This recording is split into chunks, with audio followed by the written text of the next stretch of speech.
Hello and welcome to a very special episode of Weekly MTG. Not just because Steve is physically sitting right here next to me, he can poke me and bother me and all that stuff. We're in a pod, our kids are together, Yeah. It's all COVID friendly. Yes. Steve is like the only other human outside our house I can see. It's really fun. It's Fun for me. fun. At any rate, this stream is fun. See how the transition? It was a good that segue. worked. It was Yeah, good. we didn't I plan liked that. it. Is fun because we have two very special guests today. We have the one and only Seb McKinnon here to talk about his Secret Lair drop that is on sale now, as well as Tom Jenkot, who is the art director for Secret Lair. So he's the one who's like, Seb, want to do this? And Seb said, yeah. And that's the whole show. I'm kidding. There's so much more to this. Seb's going to talk through his entire Secret Lair drop, his thought, his sketches. He's going to go through all of it. It's very cool. And then Tom is going to share some information about some upcoming Secret Lair drop series, artist series drops in the artist series of Secret Lair. Say artist series one more time and I get bingo. At any rate, we're going to get to all of that. Tom and Seb are going to join us right after Steve does the news. That's right. We have a couple of news items here that you can check out. The first is, if you missed it, Zendikar Rising champs were this weekend. You can see the top 8 bracket there, and that bracket was stacked. If you haven't seen some of those games, I would recommend you go back and check out the video on demands of this tournament. The top 8 was amazing. It was historic, and the entire tournament was a mixture of historic and standard. So you got to see both there. Congratulations to the winner of the Zendikar Rising Championship, Brad Barclay, who did not drop a match the entire tournament with historic, I believe. With that blue-white with that blue-white deck, control deck, he didn't drop a single match. I cannot say the same. I've walked with it a lot. But you want to see a masterclass in navigating Azoria's control in historic. Please do go check out the VODs. They were really fun to watch.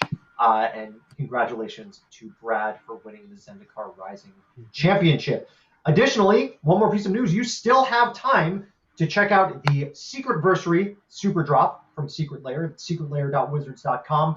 There are a bunch of amazing drops that you can get as a bundle or separately, and those will all be on sale until December 14th. December 14th will be the last moment that you'll be able to get these. So please do go check out secretlair.wizards.com. And then one of those drops includes the topic of conversation today, which is Artist Series Seb McKinnon. You can see this lovely graphic there that just went off the screen as I was talking about it. But why look at the graphic when you can talk to the man himself, Seb McKinnon? Yeah, and we're going to actually get a closer look at that drop anyway. So yeah, let's welcome Seb McKinnon and Tom Jenkot to the show. Hey guys, how you doing? Hey. Really good, thank you. Good. Yeah, Seb we've had on the show once before, a lifetime ago, back before COVID. Tom's new to the show, but Tom is a fantastic guest to have on because if you like the art in Secret Lair, Tom is the mastermind for getting a lot of those people, a lot of those fantastic artists together and to put their fantastic work on our cards. So we're going to explore that today. Tom, let's actually start with you because we're talking about the Secret Lair artist series, which is a kind of a subset of Secret Lair, which has a lot of different art. Anyway, what specifically is the artist series? Sure. Well, this was something that I wanted to do from day one. Like, just celebrate these amazing artists. Let them have a lot of fun with creating some cards. They typically will give them commissions for a normal set, but here I just wanted them to be able to do what they wanted. A lot of these artists are Magic fans, and so they maybe a card has actually inspired them. Some art has inspired them to become Magic artists or artists in general. So it was super fun to do that. The basic concept from there is that the artists get to pick their cards. There's some negotiation, right, with the product team, but generally it's exactly what the artists want to do, right? Then from there, honestly, they get to paint what they want. A lot of them are so, I say this over and over, I'm like, you can do exactly what you want. You can do exactly what you want. And some of the artists are so adorable, they keep coming back to me and saying, "How's this?" And I'm like, "It's wonderful. Keep doing what you want." So it's not the same as most art director projects where I'll be helping like hone the things or stay on target. All of the characteristics and the gender and ethnicity, and even if they want to tell a story across the cards, which Seb did amazingly, like that's all up to them. Yeah. Yeah. For those of you who don't know, our typical process with artists is that we will give them a oftentimes very specific art description, saying it needs to include this person or character. They need to look this way. They're in this setting. We already know the card. All that out the window here, right? Absolutely, absolutely. Honestly, I give the option to the artists to like, do you even want to see the old art? Do you even want to see the old art description? And a lot of them like to see it, and then but I give them ability to disregard it, throw it out the window, and that's usually when some really cool things happen. Okay. Well, let's talk about 4 of those cool things, which are the pieces in the Seb McKinnon drop. So Yes. Chat, just so you know, we will, if you do have questions for Seb or Tom at any point during the show, put them in the chat. We'll be grabbing them and we'll ask them as we can. But I do kind of like you. I want to unleash Seb and just, Seb, walk us through when you're given kind of this blank canvas of do what you want. How did you create this series of 4 cards and the art with it? Yeah. Well, first of all, I just have to say a big thank you to Tom, for this idea, because that concept, for an illustrator, it doesn't get better than that. Like to be asked, like, here's a commission, but go do whatever you want. It's like it's incredible.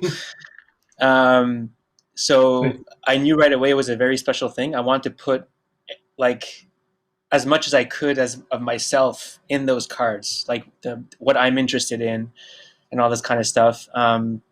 So thank you, Tom. It's really, it's an amazing opportunity, and I feel very privileged to like start it off, to start off the artist series, and it's amazing. So thank you.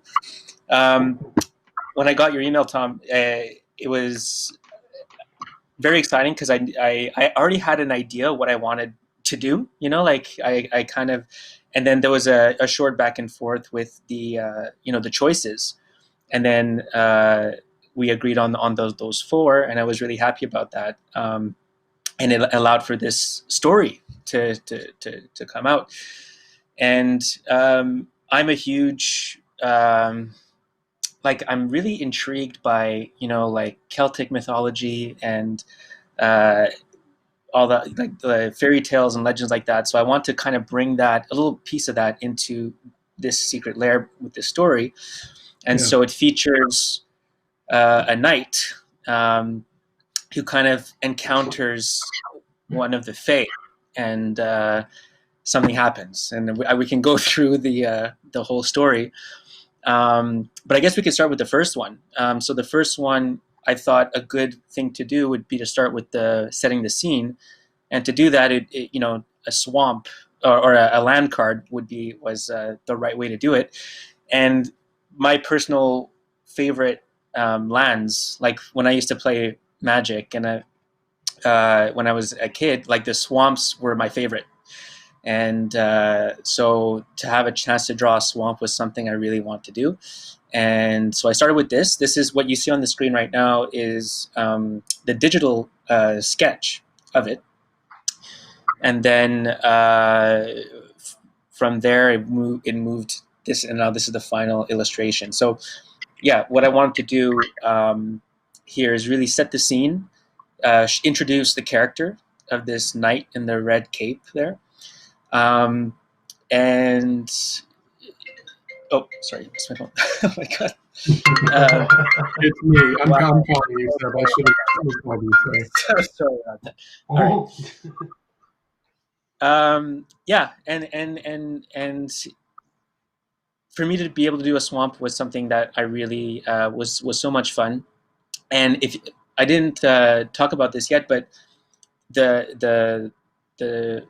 I moved between doing traditional paintings usually I'm mostly a digital artist, but for this particular, I really want to go back and forth with the medium. So if you want to pull up that swamp again, I'll just point out something that'll come later on. So there are elements of the foreground, even though this is digital painting. I took pictures of the lily pads there, and those some of those flowers are actually from the traditional paintings that I'll show you later on.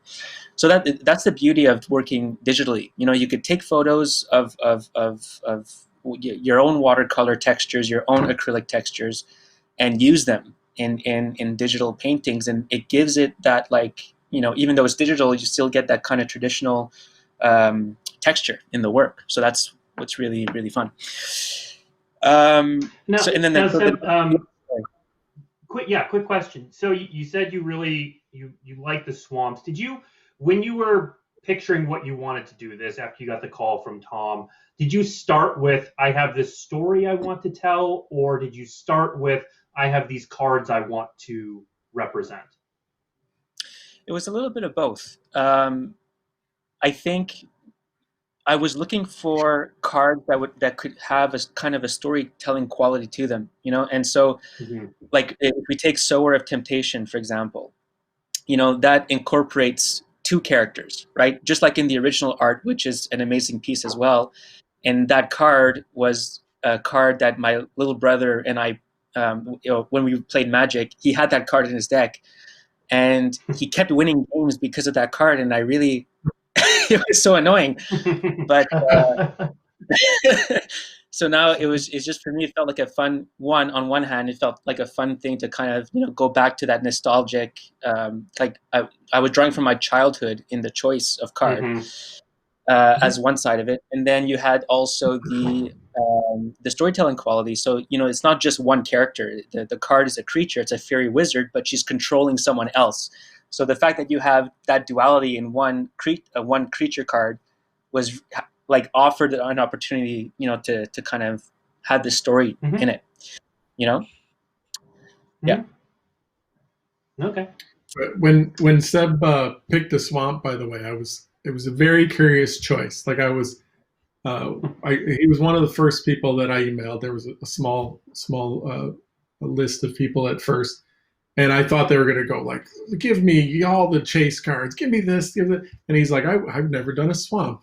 And but it's really clear what he wanted to do with it now. He wanted to set the scene, and that's really cool. Yeah. And that's something that maybe people, I don't know,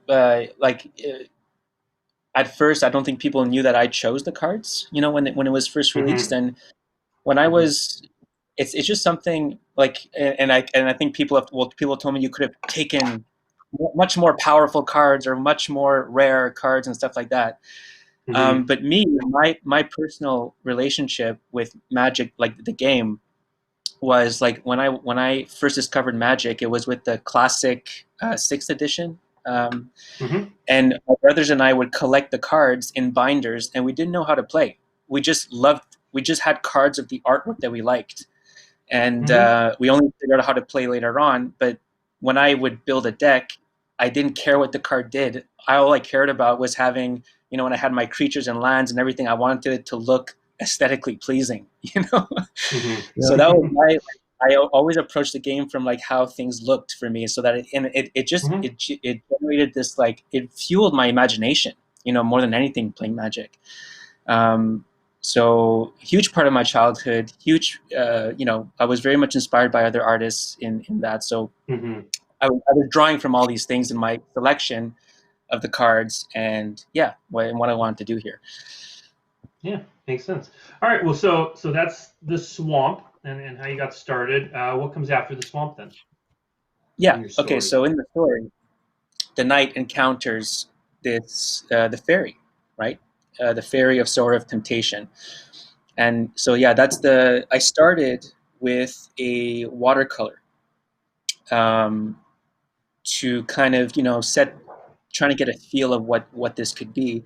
And I actually have the original watercolor here, Sean, if you want to show, I can show them here. Gorgeous. This was done. Let me see if I can get up close here. It's probably better to show but I have it here. Yeah. And I love working in watercolor because the medium is so you can't you it it controls you, you know, as an artist. You can't, if you try to control watercolor too much, it doesn't really work. You know, you have to kind of go with the flow of things. And so that was fun to kind of set like the composition and try to get a feel of the colors. Um, yeah, and then from there, I did the acrylic painting. So I got a piece of birchwood panel and just went directly with acrylics, and I made this piece, which I have here. If you want to. So this was done in acrylics, and oh wow, it's all blown up because of the light here. But anyway, um, and this was so much fun to do, right? Because I'm more of a digital artist, but when a special project like this comes along, it's really fun for me to go back to my roots, you know, because I started as a watercolor artist. I didn't believe in digital painting at first, and I only changed my mind in school. You know, I had a really great teacher called Meinert Hansen, and he kind of opened my eyes to like what's possible, and it was just really great. So to go back and use traditional media was so much fun. And oh yeah, and speaking of which, so like going back to the swamp. There it is. You can't. Yeah. Wait a second. I'm confused. If you hold it in front of your face, they should be able to see it. Yeah. Yeah. Right. Okay. Yeah. So There you go. Yeah. those little flowers at the front there, yeah, those were used in the swamp painting, right? So it's like a merge of digital. Yeah, in the bottom left, you see it there. Yep. Yeah. You know, so it's like it's a way. That's why I love digital media. You know, it doesn't mean you have to do a completely digital piece. You can actually use pieces of your own textures, and you know, like I even use. I took photos of my cave paintings I did for Ikoria there. You know, and those textures, you know, you could, with those pictures, you can, you know, add them to your digital painting, and it creates all this really cool stuff. So yeah, and then after that, the problem with this painting is that when I finished it and I took a photo of it, and I realized that at card size, it didn't work so great. And that's something with magic that you have to always take into consideration when you know, is how it looks shrunk down. One of the issues was the wings. So the wings are too big here, which means that the characters would have to be smaller in the card, right? So Sean, we could show maybe the digital version. Oh yeah, so here's the acrylic painting. See how the wings occupy so much of the space, and on card size, it wouldn't. You know, you wouldn't be able to get all that fine detail. I think, Sean, you have a picture of the detail of the wings that I did. Yeah. So like I was doing this with a very, very, very small brush.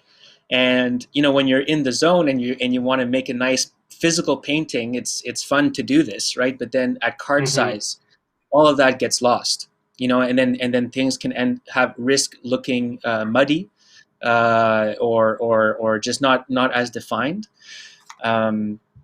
So yeah, so then I took a picture and then I brought it to Photoshop.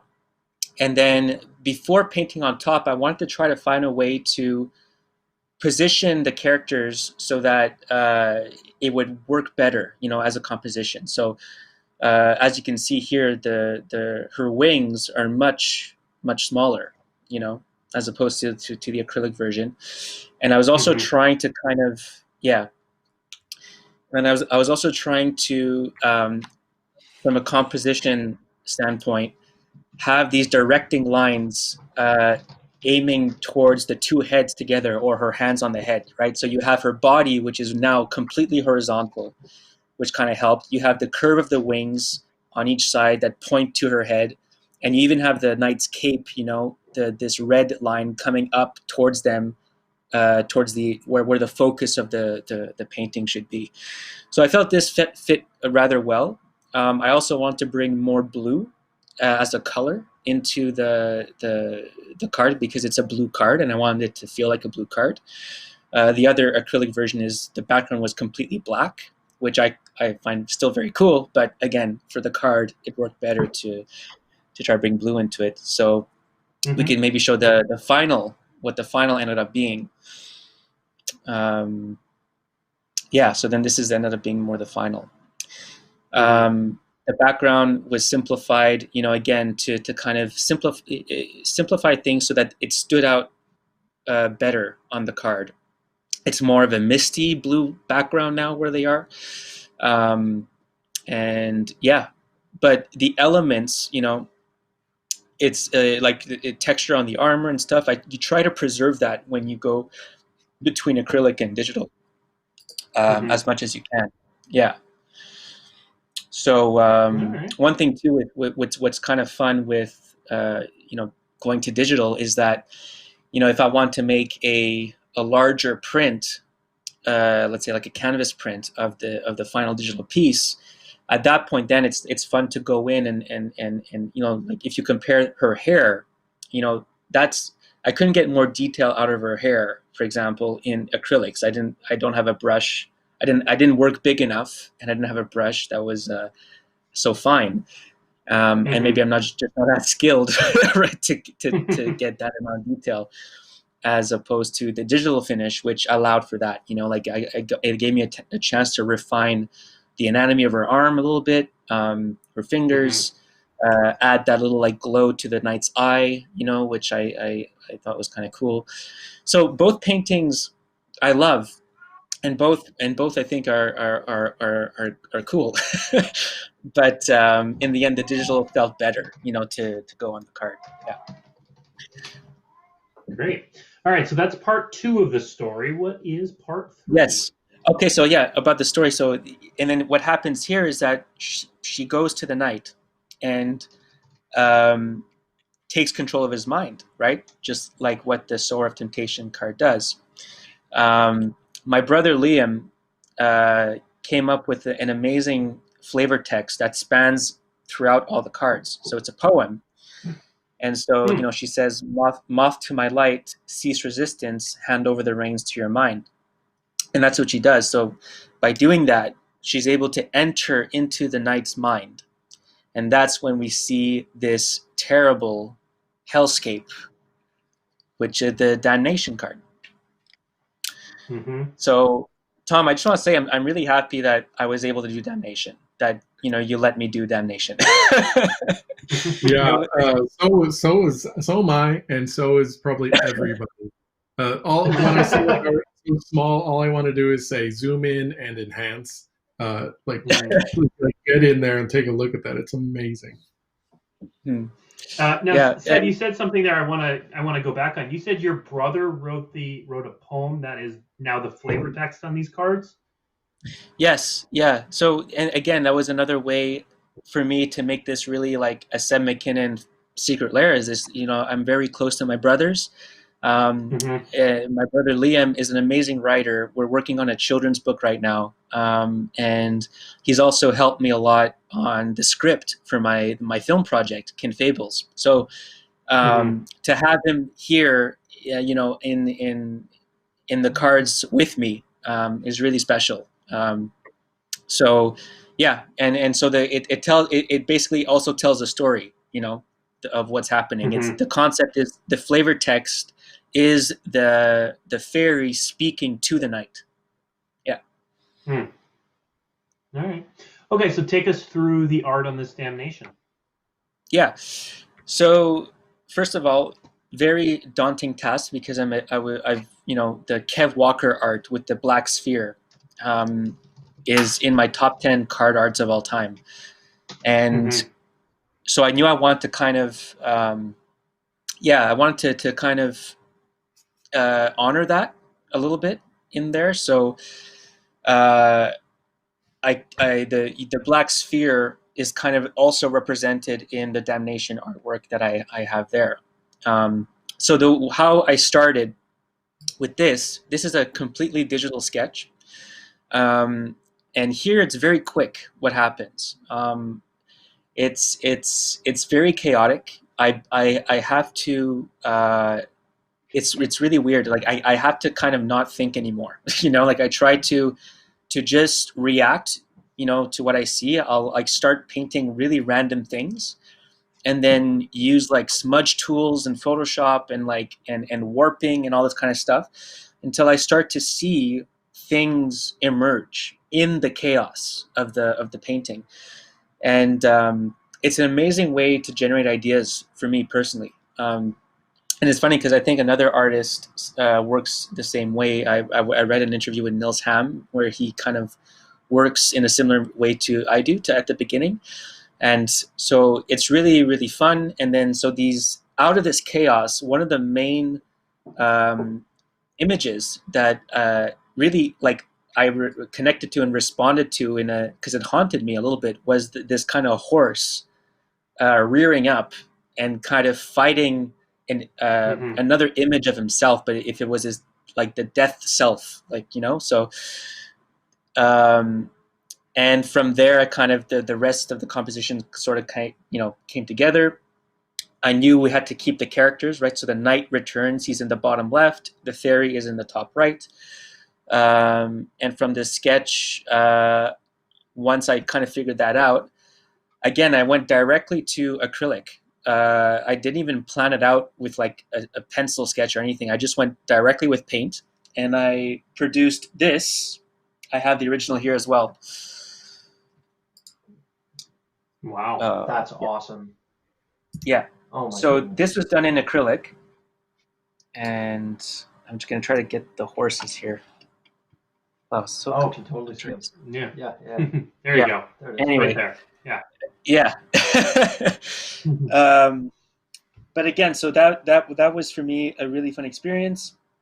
But I knew that, again, like for me to achieve the amount of detail I wanted, it wasn't possible to do it on that. If I wanted to achieve like detail like I did in the final piece, I would have had to work on a massive canvas.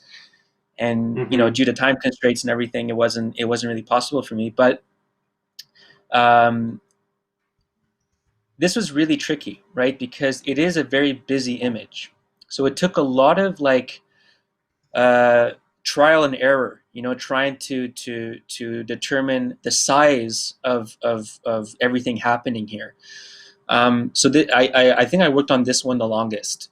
Trying to figure out what's happening and keep things clear. It was so much fun to do. Very inspired by Bosch and his work. That is, someone in chat just said that. Yeah. I actually have. Oh, do I have it here? Oh no, but I have a book. I had a book. I bought this book on Bosch, and it had these really beautiful illustrations that were zoomed up. Like there's so much detail in his paintings, and very scary and haunting and very disturbing imagery. And so I have to give credit to that. Like I just got really inspired by that, and I wanted to do something like that for Damnation. So what happens story-wise is when the fairy enters the knight's mind, she sees he's tormented by all his past deeds, right? And that's what the flavor text says. The flavor text says, all deeds once committed, repaid now in kind. And so he has this guilt that's weighing him down, and he's haunted by the atrocities he's committed in the past. And so you see him there, and you can see like this demon beside him. He's actually beneath his helmet, this river of blood pours out, from which all the other characters are kind of bathing in the blood there. So I want to create something disturbing, scary, that kind of evokes hell, hell, like, and it kind of goes with the name of the card as well, Damnation, hell. And then in the story, what happens is the fairy, she sees this, and she kind of makes him feel all the pain that he's committed onto others, you know, and that's kind of the whole idea behind Damnation. All right. So many great parts in there. My favorite part is the hooded robed figures, like kind of being part of the demon wings. Did you guys like notice Yeah. that? Oh, cool. Yeah, Yeah. really Yeah. incredible. And it's funny. So I saw a comment. Someone pointed out that it was Soul Herder's brother in the thing, the demon with the. And I didn't even think about that, but it's kind of an interesting thing. Yeah. But All right. no, it's Yeah. All right, let's move on to the fourth and final piece, Enchanted Evening. yeah. So with this, Enchanted Evening, I'm a huge fan of Rebecca Guay, or Mhm. all her art, you know, and she did the original painting for this one. And so for me, I just wanted the chance to kind of do a version of that card as well. And what happens here?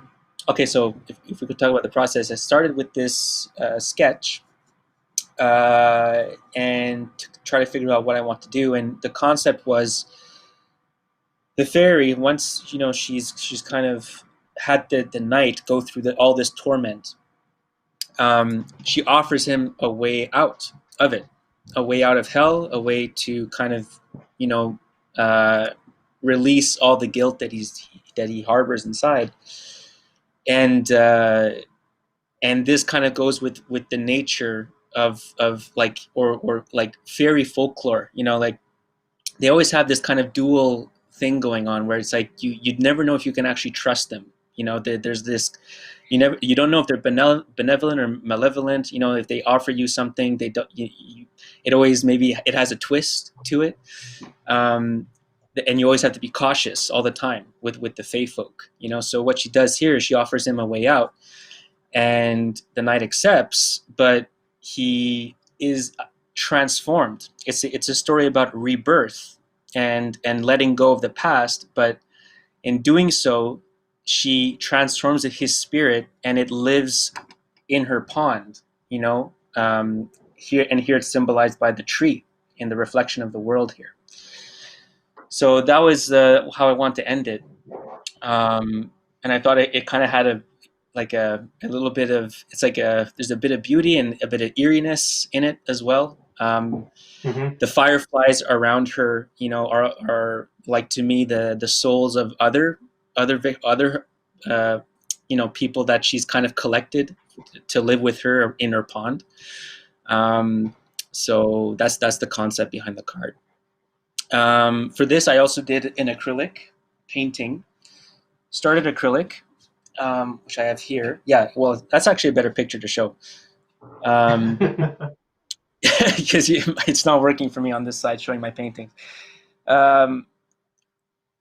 But here, you know, and what was really fun with this, and it was a bit challenging because working with acrylics is, it's tough to get like it's not like oil painting, right? It's hard to get smooth or like gradients with acrylics, in my opinion.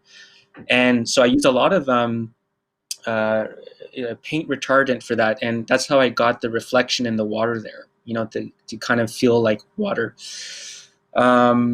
And yeah, it's I did that, and again, you know, as a physical painting, when you look at this, the tree, it's nice and small in the painting, and it looks good on a wall, but then at card size, that doesn't work. So I had to go back and use the element of my previous sketch and bring it into the you know, the final painting.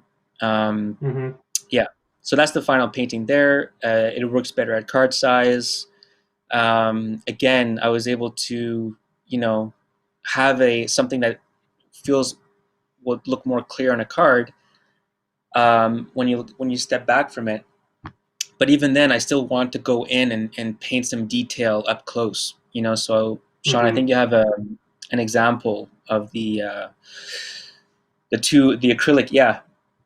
So like, I see it, that's me trying to get as much detail as I can on the canvas. and I was getting pretty close. Like that's actually quite small in real life, you know. And but in the end, you know, again, that's the beauty with digital. You can just go in and like, you know, create this more, I guess, like refined version in a way. Mm-hmm. Yeah. And Gorgeous. that's the end of the story. And then Liam finished, you know, like the card, the mechanics of the card. For me, it felt about like transformation too, right? You're transforming like all permanent. So like again, Liam wrote a beautiful way to end it with the end of the poem there, which reflects what the card does, but also what happened to the knight. You know, he's no longer human, but at least he no longer suffers by the weight of his damnation. You know, so that was basically the concept and what I wanted to do, and it was really, you know, so much fun. Tom, I have to thank you. It was really it was one of the most fun I've had, you know, working on a Magic piece. So it was really fun. Yeah, I was excited that you were kind of you latched onto it and you got it done like super quick, because it's a great way to start this series. So many people love your art. I also have to say thank you to you too, because the idea of your brother writing the flavor text, writing the poem for the flavor text turned out amazing. And honestly, we hadn't thought about what to do with the flavor text at that point. So you gave me that idea that the artist should also be involved in that. So from moving forward from this drop, we're involving them in either writing it or working with a writer or all sorts of things. So that's a super nice touch that you've given back. So thank you. Cool. Yeah, I'm just really excited to see what else is in store. You know, like I really can't wait. You know, when artists are able to, like, when you turn them loose like that, like they'll get some amazing stuff. It's really, really cool. Yeah. Yeah. That is an amazing segue. Really good segue. That is a fantastic segue.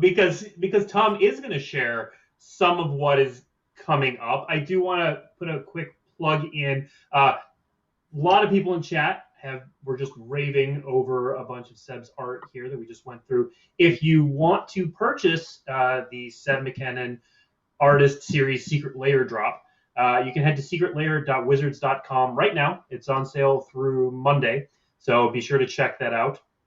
Available in both foil and non-foil. Both foil and non-foil. Okay, so Tom, why don't you walk us? I have been gathering questions from chat, so we will get to those in that little Q&A section at the end there. But first, Tom, why don't you start talking through what the future of the Artist Series has for us? Oh man, I will say I'm so excited by all the stuff that I've seen. I can't share as much as I'd like to. That's just the bottom line. But that's our fault. We won't let him. Honestly, if it was just up to me, I'd just be posting it. Look at this amazing stuff. But we have a pile of these, a bunch of these. There's so many amazing artists. I wish we could just work with all of them, but you know, we've had to like kind of pick and choose, and that's honestly been the toughest part. But just like Seb, how many of these? Go ahead. Yeah, how many of these, Tom, do you have lined up? If you can say. It's like 50,000. No, 50,000. I can't say the number exactly because we're still working on some stuff, but it's a bunch of these. We love our artists. It's kind of a fun passion project to just get these going. And honestly, like from what I said before, like just sit back and watch the artists like really enjoy what they're doing, right? Mm-hmm. Yeah. We have we have a huge range of styles, newer artists, older artists, different styles of our magic art throughout the years, stuff that people are just going to love and be surprised with. Seb had mentioned Nils earlier, for instance. His has been completed just for the last couple of weeks, month, and it's delightful, and that's all I can say. Now you do have a couple sketches. You do have a couple sketches you can show people though from upcoming Secret Lairs, right, Tom? I do. I'm not going to be able to tell you what the cards are or who the artists are, but I bet you'll be able to guess at least the artists, if not the cards as well. We will not Sean, tell you if you're correct. producer, would Jeff. you We will not kindly tell you if show you're correct. them any random sketch? Oh, there you go. Yeah, I like, it's right on the tip of my tongue. I want to be like, that is. I had the same reaction. I'm like, oh, that's the Yeah, I'm doing that. Yeah. And Does anybody have any that's, guesses? Well, we can at least let them guess in the chat, right? They can guess, but we're not going to tell them whether or not they're they can correct. absolutely guess. That's fair. It's kind of pointless to guess because we're not going to respond. Yeah, but they're welcome to guess. I think that they should. That would be really great. Yeah. So good. Mm-hmm. And these are all just artists like just getting the cards they want to work on too. It's so fun. Mm-hmm. Those are some really great sketches. Yeah. Oh wow, that's cool. That one, yeah. All four of these are fantastic sketches, but this one's my favorite. It's The been Cyclops amazing cat. to, like, That's amazing. Yeah, it's so good. Some really amazing sketches. It's been great to like Goat Man see like Cyclops cat. What's not to like? Yeah. It's been great to see what all the artists are kind of coming up with. Like Seb obviously had the story. Some people want to do like callbacks to like old characters they did, or some of them actually want to redo like cards that they had done in the past, kind of like, in their current style and stuff like that. Like having a redo, like a do-over. Totally, yeah. Yeah. I do see a lot of good guesses talk in for chat. days about it, but I have to zip it. We all do, actually. Is there anything else you can tell people about the artist series coming up in 2021? Any names you can drop? Any tidbits of information? Anything at all? Wow. There's a couple that are finished. So I think I'm limited to talking about the ones that are kind of like in the can. So we have like one from Sam Burley, which was incredible. I think Mark Hagan the other day mentioned Kaya and Phil Foglio, which is pretty cool. And when I say I think and just say the thing, I should probably cage that a little bit. But Kaya and Phil Foglio, yeah, we announced that one last week. Yeah. Last What week. was the other one we announced last week? Felt like we announced two of them. We did, but definitely we announced Phil and Kaya. So. Yeah, we absolutely did do that. Yeah. Shouldn't be a surprise that fan favorite Chris Ron is doing one. He just turned in his last night. So nice. Wow. All right. Yeah. Wow. So we got some good ones coming down the line. We're all excited to see them. Sure. Yeah. It's gonna be fun. All right. Well, we do have some questions and just also some statements from chat that we will ask. So, Seb, we'll start with this one from much earlier. You mentioned you were working on a children's book, and that got a few people in chat pretty excited. Is there any release date for the children's book? 2021, so next year. Okay. It's actually part of my parents run this foundation charity where they do a lot of work in Peru, and how it began is I started doing these Christmas cards that we would sell every year, and the sales, 100% of the profits of those sales of the Christmas cards would go to send children, help children go to school that couldn't afford it. And we just saw this incredible success with that. And I've been down there with the foundation, and like since then it's grown, to like working with social workers on site over there all year round. And I've been down there like at least 10 times, to see with my own eyes what's been done, and it's so fantastic. And so Liam would start writing the story, and throughout the Christmas cards again, there was this reoccurring character of this young girl and her fox companion. The book's called The Moon's Daughter, and I'll probably be doing a Kickstarter campaign for it. to cover the cost of the first printing, because that's very expensive to do. But yeah, I think aiming towards the end or maybe September of 2021 for that book to come out. Okay. All right. Yeah. Since you mentioned your Kickstarter, we had a chat talking about that as well. How can people find your Kickstarter and find your art? Well, they can. I think the best way is either if you're on social media like Twitter or Facebook, anything like that. I have my pages there. If you don't, what I'm telling people now, I set up a mailing list on my website.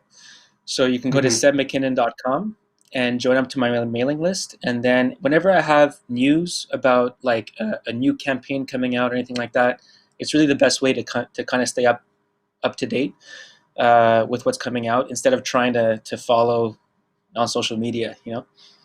Yeah. Okay. So my website's the best way, mailing list. Yeah. Sounds good.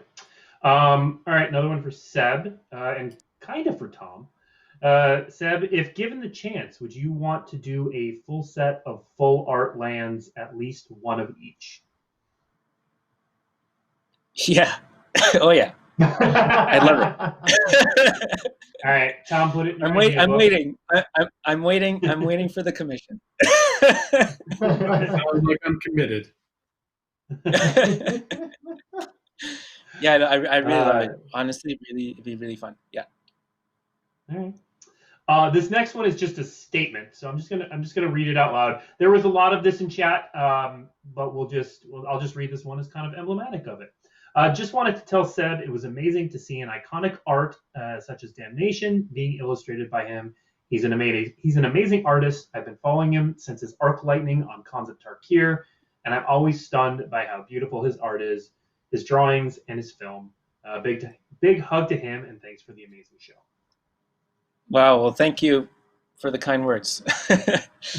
Really appreciate it. No, really, I sometimes I feel very overwhelmed by all the positive, stuff, and I just feel really grateful. Like I if I can just do what I like, to just be able to create stuff like this and to kind of have this kind of response to it is just, I mean, it's amazing. So, thank you. Thank you. All right. Next question, again for Seb. Will prints of these art pieces be available in the future? Yes. So I'm actually gonna plan a Kickstarter, like I've done in the past, for both playmats and prints.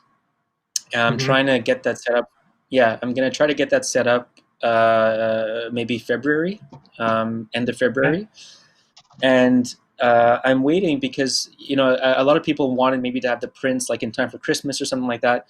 The reason why I wait is because I like to offer prints the first time to people if they can be signed, and also proofed by me personally, right? So I go to the printer and I like, it's a very long process where I kind of go back and forth and make sure that the print that comes out is actually how I intended it to look, and otherwise I have a print shop on imprint, but those don't come signed, and I don't really know what they look like at the end. So that's why I like doing the Kickstarters, is because people can get like this unique print that's also going to be slightly extended and all that. So yeah, prints will be available in the new year, early new year. Great. There's another comment here for Seb. Just wanted to say, Seb, that I'm so happy to finally have his incredible Quombage Witches art on a physical card thanks to Commander Legends.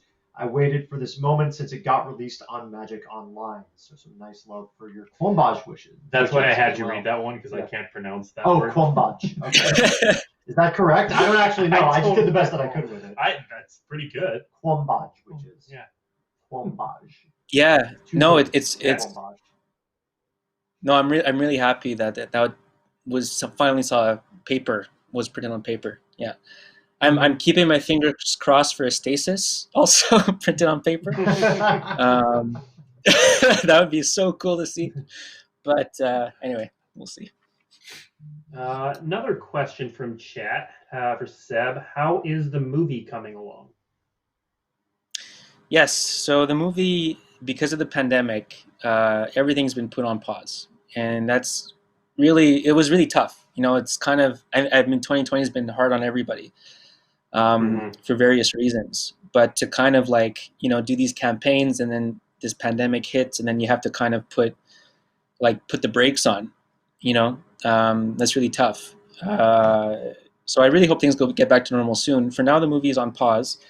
I one of the main locations where I need to shoot the film is in Newfoundland, in Canada, which is an island province up on the East Coast, and that's in its own bubble right now. Like, no one's allowed in, no one's allowed to travel there, unless you have family or something, or if you live there. So I couldn't go with an indie crew and go shoot there, even if I wanted to. Also, casting. Casting is a nightmare with this. Like, the two leads in my film are children, and so to kind of try to organize kids, doing, first of all, international casting during a pandemic and stuff. Like, it's really tough, especially for me. Like, it's it's super indie. It's going to be considered a very low budget film, but all the money is going to go to this thing, and I really hope I'll be able to create something that will be a little gem, like a fantasy film gem. But I'm really hoping things get back to normal, and I really can't wait to move forward with it. But right now, everything's on pause, and it gives me an opportunity to do more pre-production. Testing things out, costume wise, doing storyboards, stuff like that. Yeah. So. Where at this point I can only play it by ear, but I really, it's a project I've been wanting to do for since the beginning of Kin Fables, which started like 2012. Yeah, so it's been a project 8 year in the making, from the short films all the way. It's supposed to culminate into this big feature film, So it's been a long road. And it's hard to kind of stay motivated sometimes, with everything going on. But I just hope that we'll be able to resume things. Yeah. Seb, what was your inspiration for Feast of Succession? So that was a card that was recently printed in Commander Legends. Yeah, Sean, that was really fun. Sean may or may not be able to pull that up. We'll see. That was a classic. It was the traditional or typical art description. So everything was kind of there in the art description, and I tried to bring that concept to life, as best as I could.